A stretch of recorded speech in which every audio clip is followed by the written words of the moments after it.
perkara sunat dalam berpuasa. Nombor satu, yang sunat ketika berpuasa ialah sahur. Tasahharu. Bersahurlah. Fa inna fis suhuri barakah ataupun fis sahuri barakah. Itu hadis Nabi. Bersahur sunnah Rasulullah SAW, paling kurang minum air. Ijma' mengatakan sunat bersahur, dan sunat yang kedua ialah mengakhirkan sahur. Hari ini saya tengok orang-orang hari ini bersahur, alhamdulillah, 12:30 malam. Bersahur, anak-anak muda terutamanya, 2 pagi. Bersahur 11 malam sahur dia.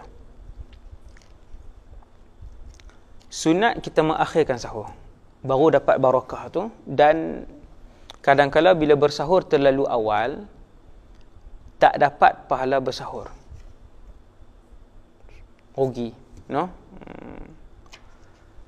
Kemudian muka surat 46, sahur dalam waktu imsak. Kan imsak berapa minit sebelum buka sebelum subuh tu kan, ada orang kata tak boleh makan dan minum dah waktu imsak. Betulkah? Boleh meneruskan makan sahur walaupun sudah masuk waktu imsak sebelum subuh. Imsak ni sebelum subuh lah. Imsak ni sebelum subuh. Jadi ada orang sebut waktu imsak tak boleh makan. Tak betul. Waktu imsak boleh makan. Boleh meneruskan makan sahur walaupun sudah masuk waktu imsak. Walau bagaimanapun, sunat berhenti makan sahur ketika sudah masuk waktu imsak, iaitu kadar membaca 50 ayat Quran. 50 ayat, berapa muka surat kan? 50 ayat ni, satu muka surat ada 15 baris. Kita kata dalam 2 muka surat lah, lebih kurang kan, 2 muka surat, 10 minit lah. Sunat berhenti sekadar 50 ayat, sekadar membaca 50 ayat. Sunat tidak makan ataupun berhenti makan sahur ketika sudah masuk waktu imsak, iaitu kadar membaca 50 ayat. Sunat lah, bukan wajib.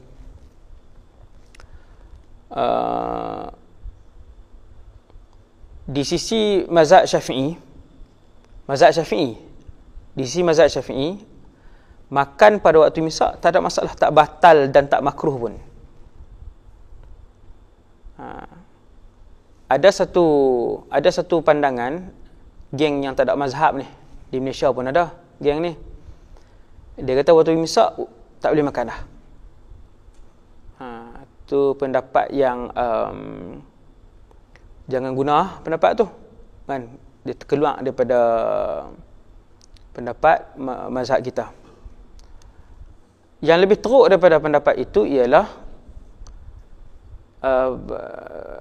boleh makan selagi mana azan tak berhenti.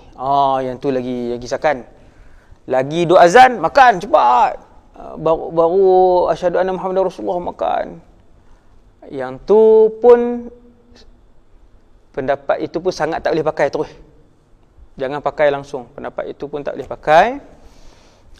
Batal. Siapa yang makan ketika azan subuh berkumandang, maka batal puasanya pada hari itu. Dia dikira sengaja berbuka dan wajib qada. Dan haramlah perbuatan dia. Haram perbuatan dia. Apa tu, apa dia kena buat sepanjang hari itu? Dia wajib untuk menahan diri daripada makan dan minum, sama macam orang lain. Sekali orang buka puasa 7.30 baru dia buka puasa. Makan sahur yang sunat. Makan sahur yang sunat bermula selepas tengah malam. Tengok. bermula selepas tengah malam. Jika seseorang makan sebelum tengah malam, maka dia tidak mendapat pahala sunat dan ia tidak dianggap sahur, tapi makan biasa saja. Makan isi perut. Makan tak ada pahala apa. Benda harusnya. Dia sahur pukul 8 malam, dia sahur. Tak kira. No, dia mesti selepas tengah malam. Afdal bersahur pada sepertiga malam yang akhir. Kalau malam kita bahagi 3, 8, 9, 10, 11, 12, 1, 2, 3, 4, 5, 6. Kita katalah 10 jam. 3 jam setengah, 3 jam setengah, 3 jam setengah kan. 4 jam ke. Kira yang paling afdal sekali daripada pukul 3 sampai pukul 6. Itu yang paling afdal sekali. 3 sampai pukul 6 itulah waktu bersahur yang paling afdal. Lagi afdal, lagi hampir dengan subuh. Contohnya subuh jam 6, contoh. Pukul 5.30 mula makan. 5.15, 5.30, 5.45, 5.50 selesai dengan ayak apa semua. Kumuk-kumuk, gosok gigi semua selesai. 5.50. Berhenti. Yang tu yang paling baik. Yang paling baik. Paling dekat dengan waktu subuh. Dan sunat berhenti ketika masuk waktu imsak. Berhenti. Okey. Masuk fajar ketika sahur. Seseorang yang sedang bersahur dan mengetahui fajar sudah muncul. Fajar apa ni? Fajar sadiq. Iaitu subuh lah. Kalau tak mau dengar ayat mengetahui fajar tak fajar ni, rimah lah ustaz. Fajar, sebut subuh terus lah, senang. Kami tak faham kan. Contoh. Seseorang yang sedang bersahur dan kemudian dia tahu masuk waktu subuh. Hendaklah dia terus berhenti makan. Mengeluarkan makanan yang ada dalam mulut dan menyempurnakan puasanya. Itu tak apa. Maka azan, Allahu Akbar, Allahu Akbar. Jangan telan. Terus buang yang ada dalam mulut. Kumuk-kumuk-kumuk. Buang sisa-sisa apa semua. Buang.